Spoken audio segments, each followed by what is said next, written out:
dream destinations, exceptional cruises, polar adventures. Welcome to Beyond the Horizon, the podcast that takes you where the journey truly begins. A production of Area Voyages.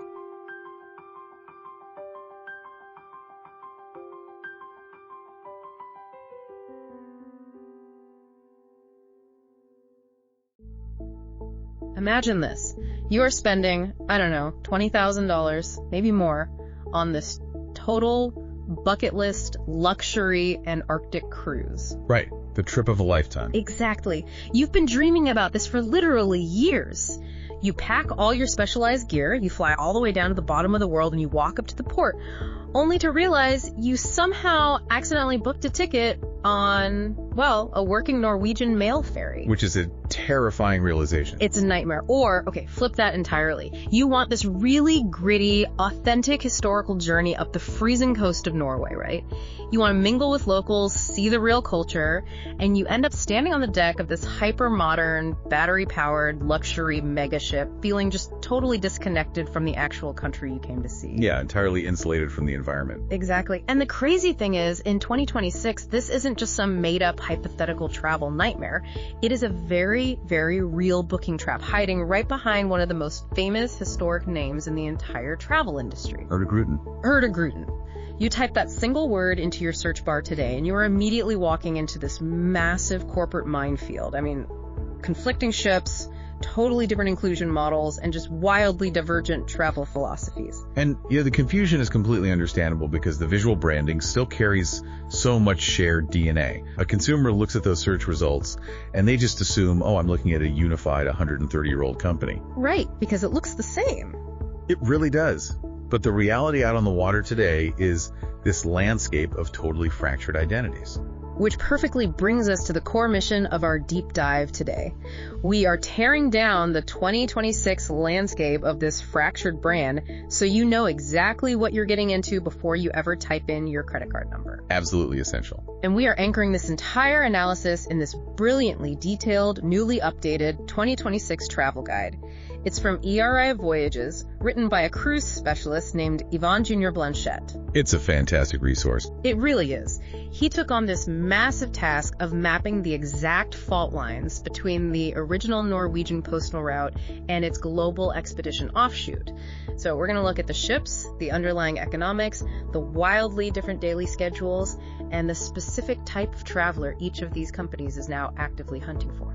Yvon's guide is critical for this because, it forces us to look right past all the glossy marketing and examine the actual operational realities. Yeah. To understand the options you have available in 2026, you first have to understand the mechanics of this multi-million euro corporate divorce that basically severed a cultural institution straight in half. Totally. And I was reading through the historical section of the guide, and to even grasp the magnitude of this corporate split, you really have to look at the sheer geographic hostility of Norway back in 1893. Oh, it was a completely different world. Right. We aren't talking about, a sunny Mediterranean coastline with nice roads. Norway is essentially one massive jagged spine of rock that's just carved up by deep fjords and punishing winter weather. Very punishing. In the late 19th century, if you lived in a fishing village up in the Arctic Circle, you were entirely cut off. Overland transport wasn't just an inconvenience. For most of the year, it was a literal physical impossibility. Yeah, you had these small communities relying entirely on whatever they could stockpile before the ice and snow locked them in for the winter. Wow. A simple letter from the capital in the south could take weeks, sometimes months, to reach a northern settlement. The maritime route was really the only viable artery, but navigating those reefs and tight fjords in the pitch dark of an Arctic winter was incredibly dangerous. So enter this Norwegian sea captain named Richard With. In 1893, he decides to take a steamship, the Vesterellen, and run it straight up this treacherous coast. And he successfully connects Bergen in the southwest all the way up to Hammerfest in the deep north. Monumental achievement at the time. Yeah, and the name they slapped on this route tells you literally everything about its original purpose. They called it Hurtigruten, which literally translates to the fast route. The fast route, exactly. It wasn't designed for leisure at all. It was a heavily government-subsidized coastal ferry service. It was the postal service, the cargo hauler, and the local bus route all rolled into one ship. It was a piece of critical, non-negotiable national infrastructure. You had a steamship carrying livestock, vital medicines, building supplies, and just local Norwegians trying to commute between villages. Right. The aesthetic of a modern cruise ship was entirely absent. It operated purely on function and consistency, sailing every single day of the year, slicing through absolute Arctic blizzards, and, operating under the midnight sun in the summer. But the friction that eventually tears this whole company apart a century later, it actually starts almost immediately, entirely by accident. Yes, the scenery. The scenery. The route they had to navigate to deliver these essential goods just happens to pass through some of the most jaw-dropping, dramatic coastal scenery on the planet. I mean, you are hauling a literal tractor to a tiny fishing village, but you are doing it by sailing directly under the northern lights and past these towering glaciers. Naturally, people just started booking passage to look out the window. And that shift from a lifeline to a leisure experience was completely organic. Initially, it drew mostly affluent Scandinavians, but soon the British and other European aristocrats realized, wait, they could witness the Lofoten Islands and the North Cape from the deck of a relatively comfortable ship. Beating the terrible land routes. Exactly, completely bypassing the impossible overland routes. Over the decades, the international tourist presence steadily grew until it actually rivaled the local Norwegian passenger count. The working-class ferry became this globally celebrated voyage. And that dual identity, it kind of worked relatively well for a long time, right? You had wealthy tourists and local commuters sharing the exact same deck. It was a unique charm, absolutely. But fast forward to the 2010s, and this massive modern corporate ambition kicks in. The company decides that, well, if they can navigate the icy fjords of Norway, they can probably navigate the ice of Antarctica, or Greenland, or the Northwest Passage. The global expansion phase. Exactly. They start building this fleet of global expedition ships, but they keep it all under the exact same Hurtigruten umbrella. And looking at the timeline in Yvonne's guide, this is exactly where the brand identity begins to just fracture under its own weight. The cognitive dissonance for the consumer market simply became way too high. You have this single advertising department trying to pitch a $20,000 ultra-luxury Antarctic expedition to wealthy international travelers, right? Right. While simultaneously in the same office, they were trying to manage the schedule of a bare-bones public ferry dropping off local commuters in Tromsø. It's crazy. Consumer expectations were fundamentally incompatible at that point. So the break finally happens. September 2023, they initiate a formal brand split. The original Norwegian coastal operation gets to keep the legacy name Hurtigruten. Because that's where the history is. Right. And the global expedition side rebrands itself completely as HX, which stands for Hurtigruten Expeditions. But they didn't just redesign the logo on the smokestacks and call it a day. They completely severed ties financially. Yes. The final nail in the unified corporate structure happened recently, in November 2024. The two brands were officially sold off to entirely separate investor groups. Wow. Hurtigruten AS, the original coastal side, was sold for 110 million euros. And HX, the global expedition side, was sold to a totally different consortium for 140 million euros. That's a ton of money. It is. They are now distinct financial entities operating under totally different mandates. I look at those numbers, right? 110 million and 140 million euros, and it feels honestly a bit jarring. You take a 130-year-old, deeply cultural legacy, a brand that is practically woven into the literal fabric of the Norwegian flag. Oh, without a doubt. And you just chop it into two separate financial instruments for private equity investors. It feels like, I don't know, a local city transit authority suddenly deciding to run private jets to the South Pole and then selling off both halves to the highest bidder. I mean, is there a real question here of whether a brand loses its soul when it undergoes that kind of extreme financial engineering? It is a totally valid concern, and a lot of purists felt exactly that way. But the alternative was, frankly, slow irrelevance. The split actually saved both operational models from a kind of guaranteed mediocrity. How so? Well, before the divorce, the expedition side was constantly weighed down by the low-margin reality of running a subsidized domestic ferry service. They couldn't fully compete in the luxury space. Because they had a ferry budget holding them back. Exactly. And conversely, the coastal service was really struggling to maintain its authentic working-class identity, while corporate leadership was totally distracted, focusing entirely on high-margin luxury polar exploration. By cleaving them apart, The investors essentially gave each half permission to lean entirely into what it does best. Okay, that makes a lot of sense from a business perspective. So what this actually means for you, the person planning a vacation, is that booking on legacy name recognition alone is incredibly dangerous, right? Extremely dangerous. If you book Hurtigruten, assuming you are getting that all-inclusive luxury expedition experience you saw in an Instagram ad 3 years ago, you will be deeply disappointed. And if you book HX hoping to mingle with Norwegian locals commuting between tiny villages, you are literally on the wrong ship. You have to know the operational reality of the specific corporate sibling you are actually choosing. Right, so let's examine the sibling that stayed home first. Hurtigruten AS, the company that retained the original 1893 mission. They operate what is now marketed as the Coastal Express. The scale of this route is just staggering when you actually look at the map in the guide. We're talking about 2,500 nautical miles running from Bergen in the south all the way up to Kirkenes in the northeast, which is literally minutes away from the Russian border. It covers almost the entire length of the country. It's massive. It is a 12-day round trip, 7 days sailing northbound, stopping at 34 different ports, and then 6 days sailing southbound, hitting 33 of those exact same ports in reverse. And they run this exact route 365 days a year. Uninterrupted. Yeah. Transitioning from the endless daylight of the summer midnight sun straight into the total brutal darkness of the polar winter. And that schedule is unrelenting. This is exactly where traditional cruise passengers often experience a really severe culture shock. Yvonne's guide meticulously details the port stop durations, and this is key. Yeah, I want to talk about this. Yes, in the major cities like Bergen, where you have the beautiful UNESCO-listed Bergen Wharf, or up in Ålesund with its incredible Art Nouveau architecture, the ship might dock for several hours. You can get off, have a nice lunch. Like a normal cruise. Like a normal cruise. But the vast majority of these stops are in tiny, isolated fishing settlements, and the ship is only tied to the dock for 15 to 30 minutes. See, I remember reading that in the guide, and I just had to pause. 15 minutes. In traditional cruising, a port stop is an absolute event, right? You dock at 8 a.m., you leisurely get off, you take a 4-hour ziplining excursion, you buy some overpriced souvenirs, you get back on at 5 p.m. That's the industry standard. But if the ship is only stopping for 15 minutes, I mean, you can barely walk down the gangway and touch the concrete pier before the captain blows the horn to leave. How does a traveler reconcile paying thousands of dollars for a vacation where you literally cannot even get off the ship in most of the ports? You have to completely rewire your expectations of what you are actually purchasing. A traditional cruise treats the port as a playground explicitly designed for your entertainment. Right.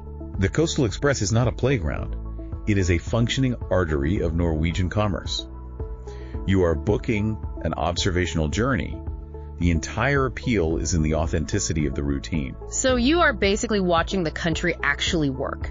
Precisely that. You stand on the deck, you're leaning against the rail in the freezing air, and you just watch the deckhands execute this flawless high-speed cargo transfer. Wow. You see pallets of frozen fish being loaded up, maybe a local family greeting a returning university student on the dock, the really quick exchange of physical mail bags, and then boom, the ship immediately maneuvers back out into the icy fjord. It's like watching a documentary play out live. Exactly.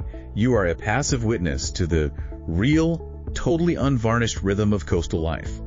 You aren't participating in some manufactured tourist trap.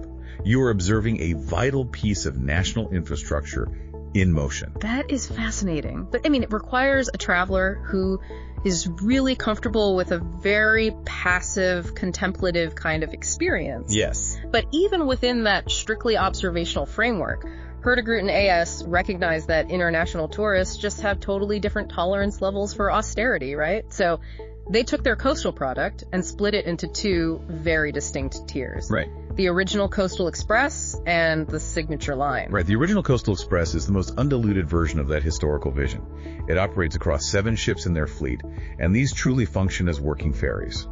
Local point-to-point passengers are riding right alongside you in the lounges. Just commuters, yeah.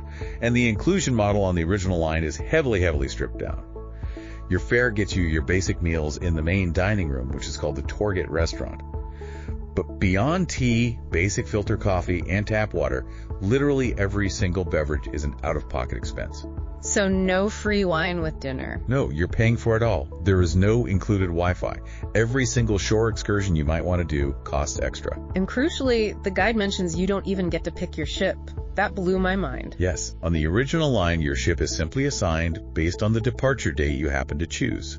So you could end up on the MS Vesterollen, which is actually the smallest ship in the current fleet. It holds just 274 guests. That is tiny for a modern ship. Very tiny. And it has a deeply intimate, almost utilitarian feel to it. You're perfectly embedded in the crew's daily routine on that ship. And I imagine some people love that. Purists absolutely adore the MS Vesterollen for exactly that reason. But a significant portion of international travelers, they want a buffer of modern comfort and curation. Yeah. And that desire is exactly what birthed the Signature Line. The Signature Line. It feels like this carefully calibrated compromise between the raw working ferry experience and a modern premium cruise. It only operates on specifically selected, heavily modernized ships, right? Right. Right now, looking at the 2026 data, that includes the MS Trollfjord, the MS Otto Sverdrup, which, side note, the guide points out was actually just renamed from MS Finnmarken in 2025. A very recent change, yes. And then it notes that the MS Midnatsal will be joining the Signature fleet in May of 2026. So what makes these ships the Signature experience? Well, the hardware on those ships is slightly elevated, certainly. But the inclusion model is what actually separates it for the guest. The Signature Line covers your food and drink across multiple onboard restaurants, importantly giving you included access to their premium dining venue, which is called Kisten. It also includes your Wi-Fi package. But frankly, the most significant differentiator is the introduction of a dedicated 6-person coastal experience team. Okay, so instead of just staring out the window at a massive glacier and kind of wondering what it is, you actually have a staff of experts actively curating the landscape for you. Exactly. They completely bridge the gap between simple observation and active education. They provide daily lectures on the local geology, the Viking history of the areas you pass, the local indigenous culture. That adds so much value. It does. They host port talks and they physically guide the excursions. This Signature format is also applied to their more specialized itineraries, like the North Cape line, which sails out of Bergen or even Hamburg, and their Svalbard line.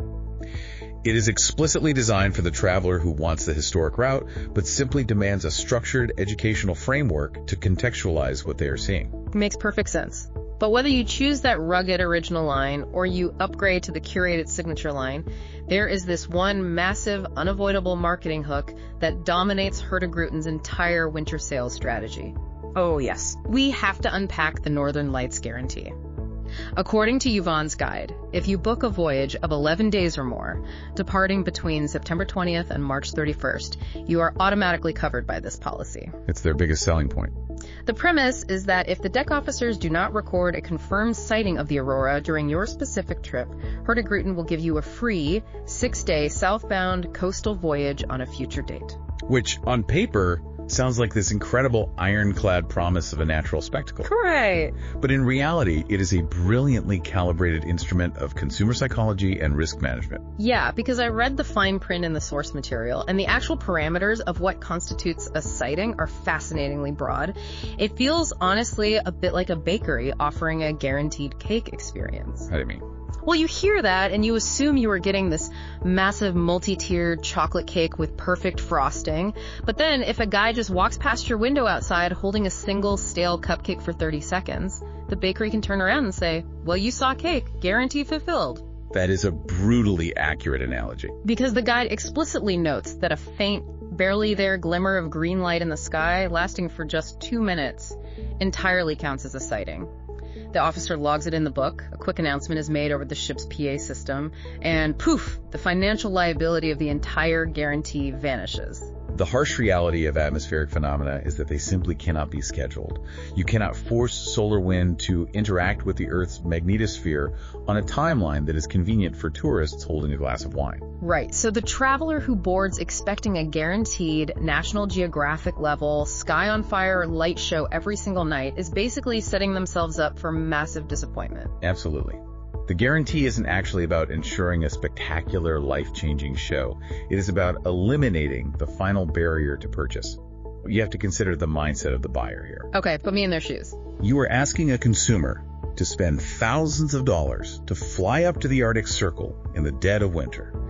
They will endure freezing temperatures, often very rough seas, and total unyielding polar darkness. And they are doing all of this for a highly unpredictable astronomical event. Yeah, that's a tough sell. The anxiety of spending all that money and seeing absolutely nothing is a massive psychological deterrent. So the guarantee just acts as this emotional safety net. Exactly. It tells the consumer, listen, even if the weather completely betrays us for 12 straight days, your financial investment was not a total waste.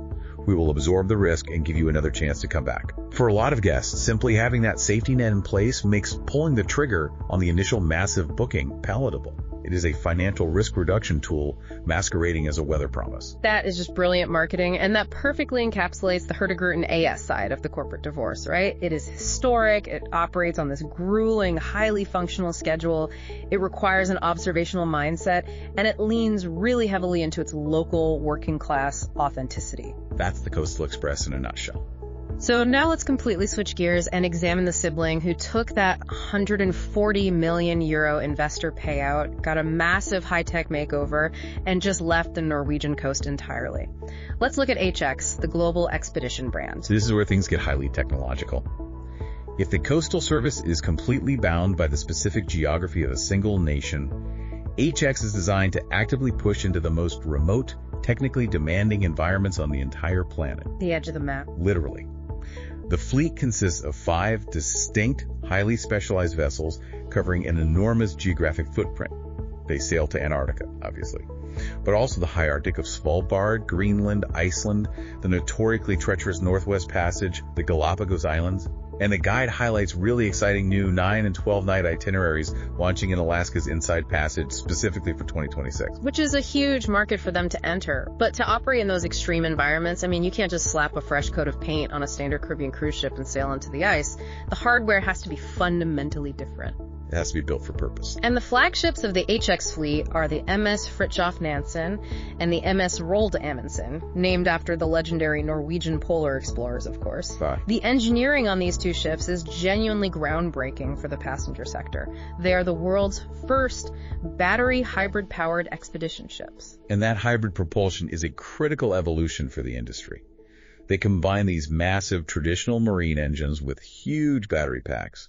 This allows them to sail directly into highly sensitive areas like pristine glacier bays on pure electric power for limited periods. Was it silent? Silent. And it drastically reduces the immediate noise pollution and localized emissions in these incredibly fragile ecosystems. And the guide details some unbelievably clever engineering efficiencies on these ships, like the heat recovery systems. I didn't even know this was a thing. A standard diesel engine generates a massive amount of waste heat, right? And usually that just gets vented out of the smokestack straight into the freezing air. Totally wasted energy. But on the Nansen and the Amundsen, they capture that thermal energy in a closed-loop system, and they recycle it back into the ship to heat the ambient cabin temperatures, warm the water in the outdoor infinity pools, and actually power the panoramic saunas on deck. They are literally squeezing every single drop of utility out of the fuel they burn. It's incredibly efficient. Yeah. It significantly lowers their overall marine gas oil consumption and shrinks their carbon footprint, which frankly is a totally necessary operational standard when your entire marketing identity is based on being protectors of the polar regions. You can't just spew black smoke onto a glacier. No, the optics of that would be terrible. But, and this is the crucial point we will need to analyze critically later when we discuss Antarctic regulations, these ships are relatively large for the deep polar space. They carry roughly 490 guests. Right. Keep that 490 number in your head because that is going to be the most important math problem of this entire episode later on. Yeah. Because you can't take a 490 guest ship literally everywhere, HX also operates a fleet of smaller, highly specialized tactical vessels. You have the MS Fram carrying 318 guests. The guide mentions she recently underwent a major upgrade. And her true value is her maneuverability, right? Exactly. She is built to penetrate really deep into the polar pack ice,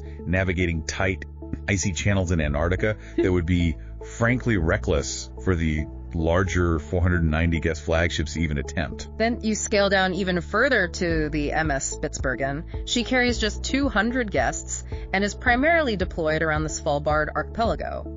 Her really shallow draft and small size give her access to tiny anchoring sites and landing beaches that are completely off limits to larger tonnage. She can get right up into the shallows. And then the real outlier in the fleet is the MV Santa Cruz Tica, which is a tiny 90-guest vessel that HX charters exclusively for their operations in the highly, highly regulated Galápagos Islands. The fleet diversity really lets them tackle totally different environments. So the hardware is incredibly impressive, but honestly, the single biggest shockwave HX sent through the entire expedition industry happened in November 2024, right around the exact same time as the corporate sale. Oh, the pricing pivot. Yes.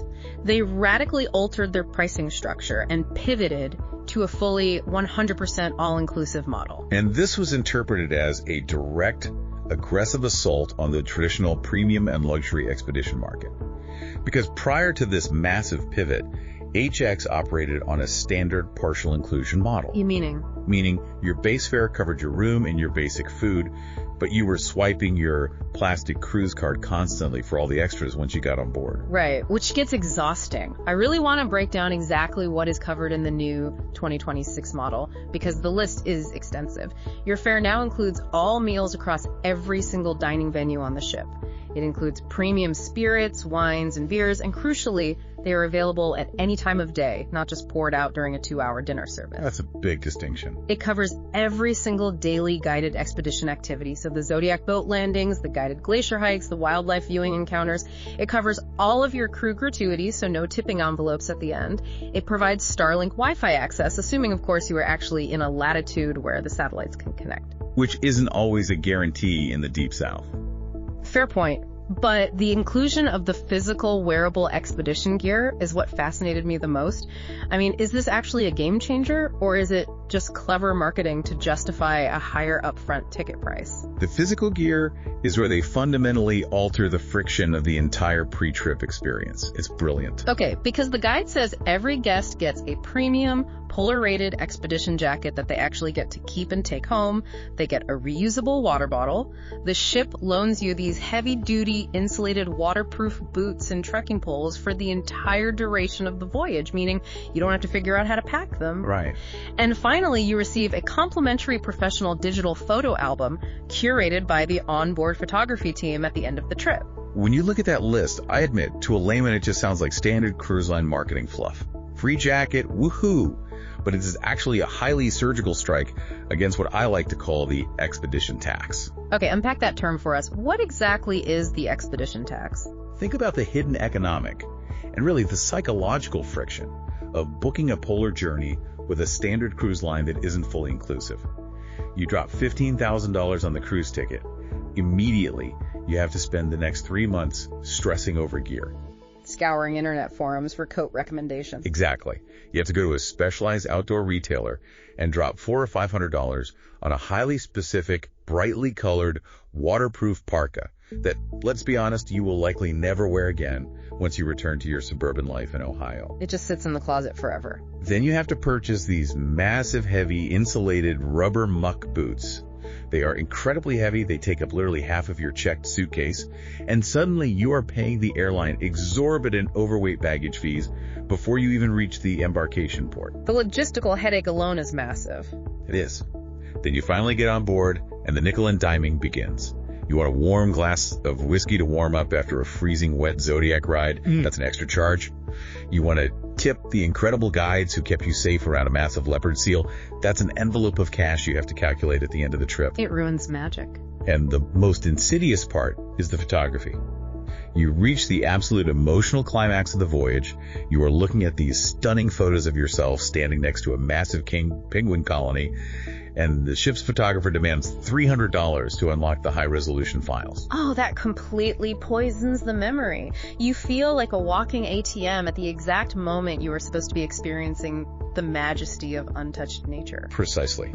By wrapping the jacket, the heavy boots, the alcohol, the gratuities, and specifically those professional photographs into the upfront fare, HX absorbs all of those incidental friction points. They completely eliminate the expedition tax. From the moment you finalize your booking at home, your physical wallet goes into the little safe in your cabin and it stays there for 2 weeks. The psychological relief of knowing you will absolutely not face a surprise itemized bill at disembarkation, that profoundly changes how you actually experience the destination. It changes the entire vibe of the ship from transactional to experiential. But speaking of how guests experience the destination, there is a physical space on these HX ships that completely redefines the concept of onboard entertainment. It really blew me away in the guide. We need to talk about the Science Center. The Science Center is easily HX's most defining differentiator in a very crowded market. When you look at standard expedition ships, education is usually delivered via a very traditional lecture hall format. Right. A very knowledgeable, highly educated naturalist stands on a stage with a PowerPoint presentation and tells the guests all about the migration patterns of humpback whales. It is a completely passive transfer of information. You are basically just sitting in a plush theater chair, drinking a coffee, while someone else tells you what they learned out in the field. Exactly. But HX inverted that entire model. Every single ship in their modern fleet has a dedicated, physical, wet and dry laboratory built right on board. It is staffed by a professional chief scientist and a team of working researchers.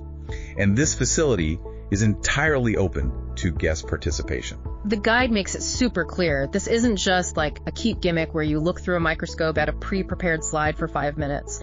Guests are invited to actively participate in real-world data collection. Yes, real field work. You put on your expedition jacket, you get in a cold Zodiac, and you are literally conducting wildlife surveys. You are counting local bird populations. You are taking oceanographic measurements with instruments. You are dropping nets over the side to conduct actual water sampling, testing the local bays for microplastic concentrations or phytoplankton levels. You are functioning as a legitimate citizen scientist. Yeah. And the really critical element here, the thing that makes it authentic, is that this data isn't just thrown away at the end of the cruise to make you feel good. Right. The source material specifically notes that the data collected by HX guests is fed directly into active global polar research programs. It has been utilized in published, peer-reviewed academic research papers. That is just a staggering concept to wrap your head around. You pay thousands of dollars for a luxury vacation, and you end up functioning as the free fieldwork apparatus for a global marine biology study. You are essentially subsidizing and executing scientific research with your vacation time. It sounds counterintuitive to traditional luxury, but it taps brilliantly into a massive shift in consumer psychology.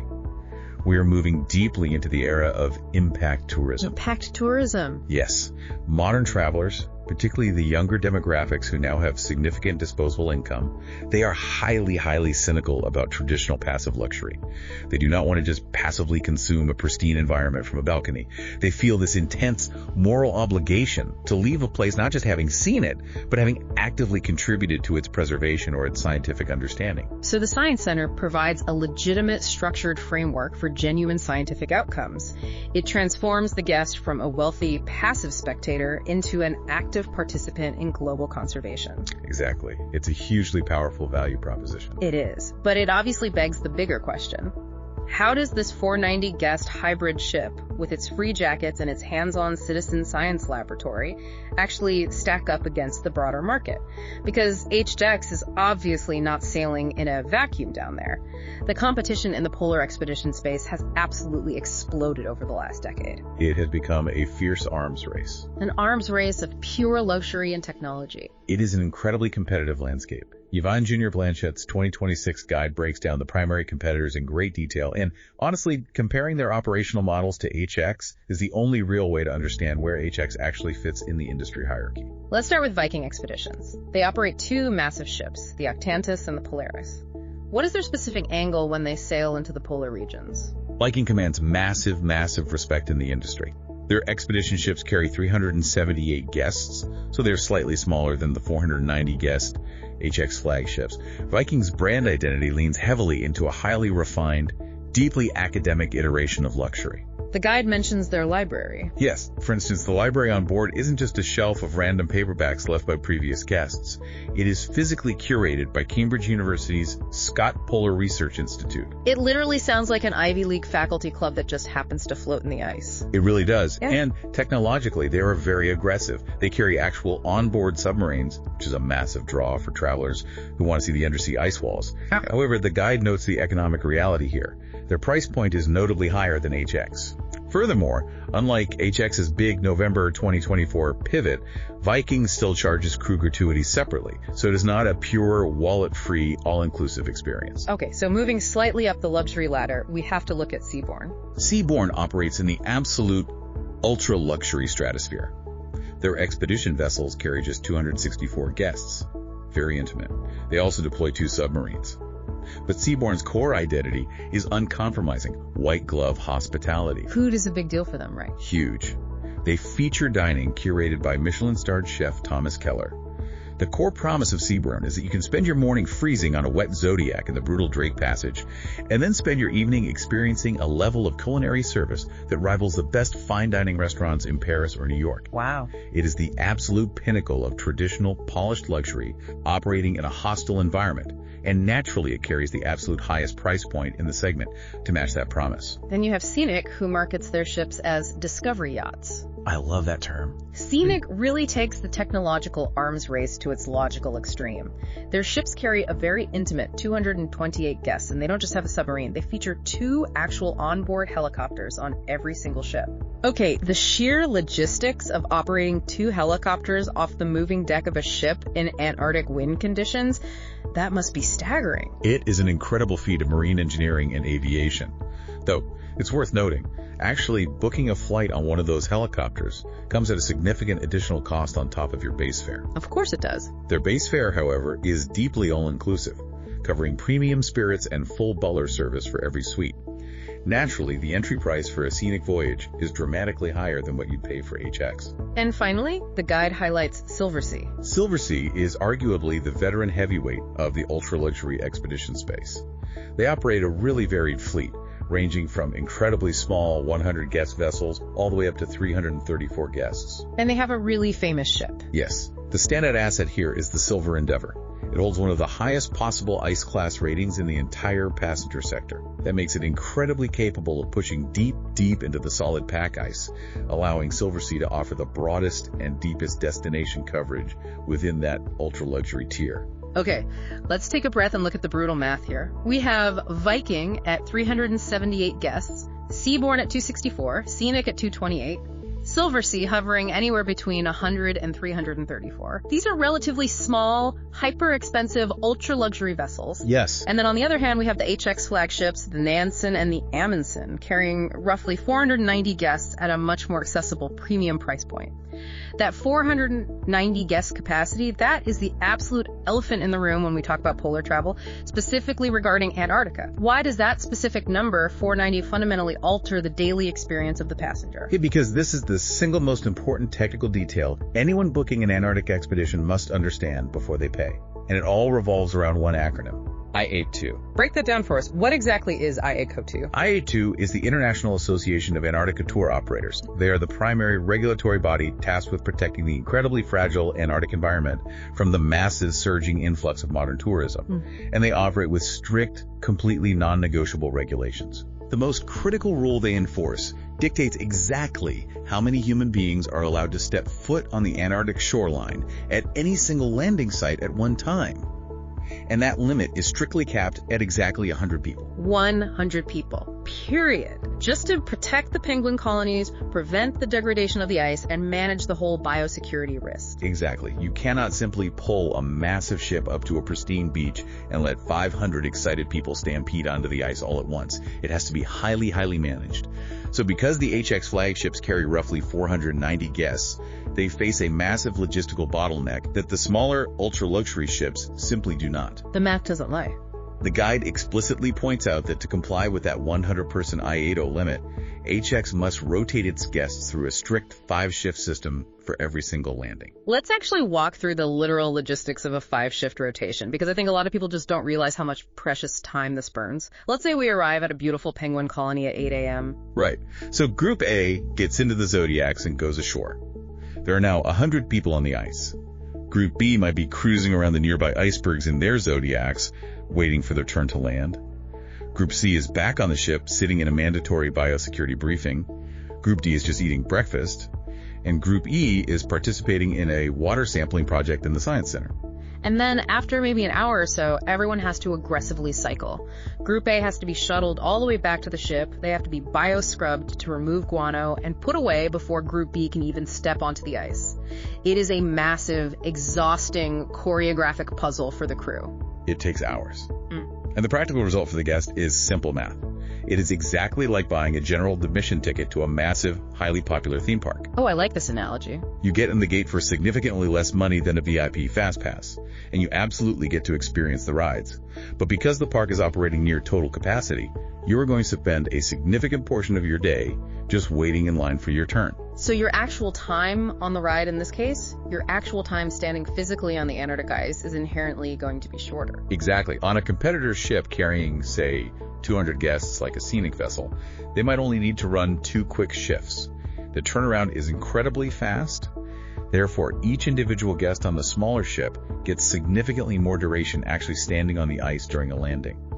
On the 490 guest HX flagships, your short time per landing will inherently be compressed because they have to carefully cycle 5 massive groups through the site before the weather inevitably turns bad. That is a profound trade-off. That is, let's be honest, rarely highlighted in the glossy marketing brochures. It is the primary caveat of the HX flagship experience. However, the guide does provide the necessary counterbalance to this. Which is? HX heavily compensates for this compressed ice time by offering significantly more departures per season, a much broader choice of complex, longer itineraries, and crucially, a significantly lower entry price point compared to the ultra-luxury lines. Right, they essentially make the Antarctic accessible to thousands of regular people who would never in their entire lifetime be able to stroke a check for a seaborne or scenic voyage. Exactly. Yeah. And if a traveler really wants the HX all-inclusive citizen science model, but they desperately want to avoid the 5-shift rotation bottleneck, they simply have to look at the smaller assets in the HX fleet,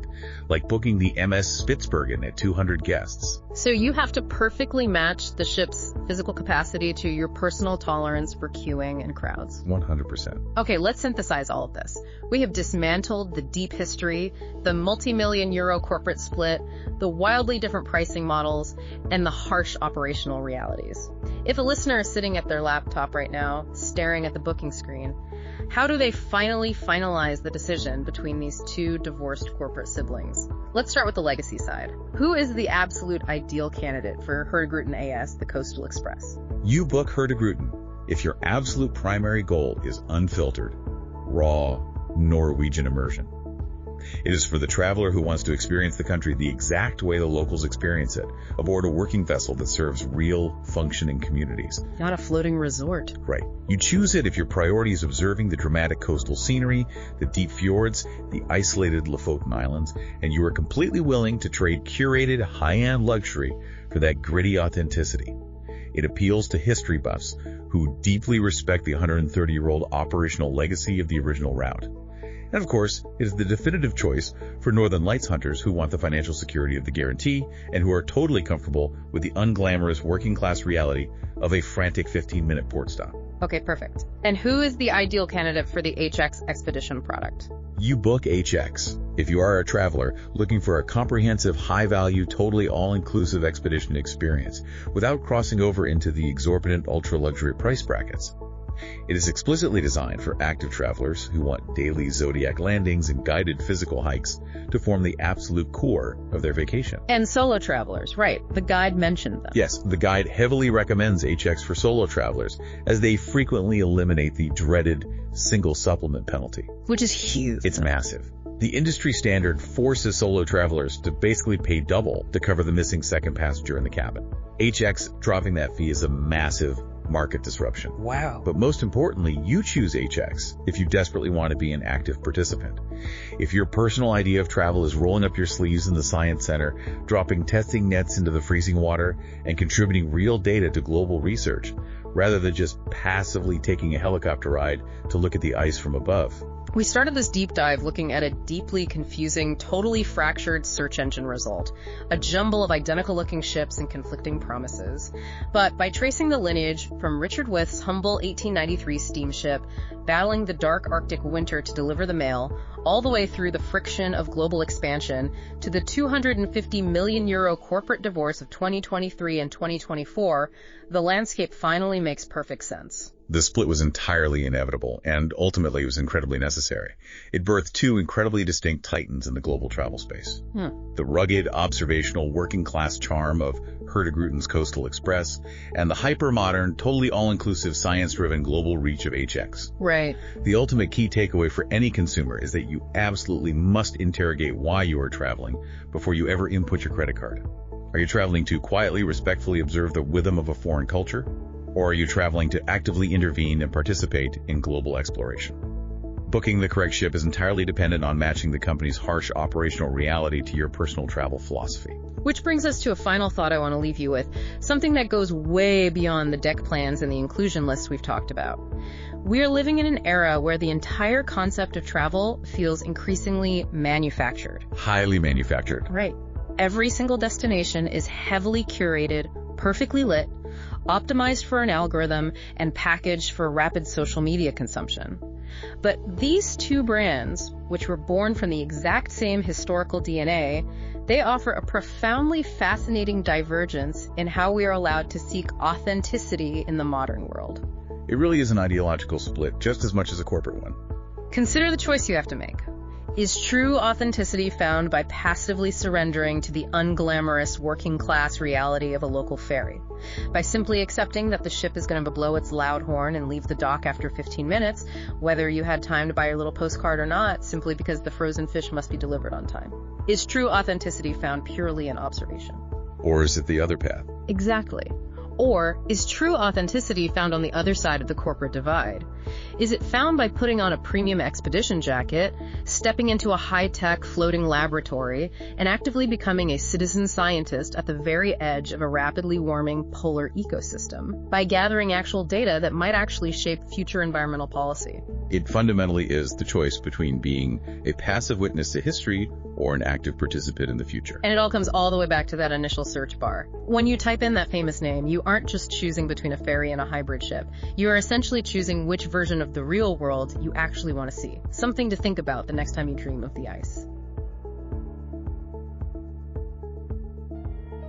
You've been listening to Beyond the Horizon, the podcast by Area Voyages. The full article for this episode is available at www.areavoyages.com. Remember to like, share the podcast, and leave a review to help promote our work. Subscribe to the channel so you don't miss anything. Until next time, safe travels.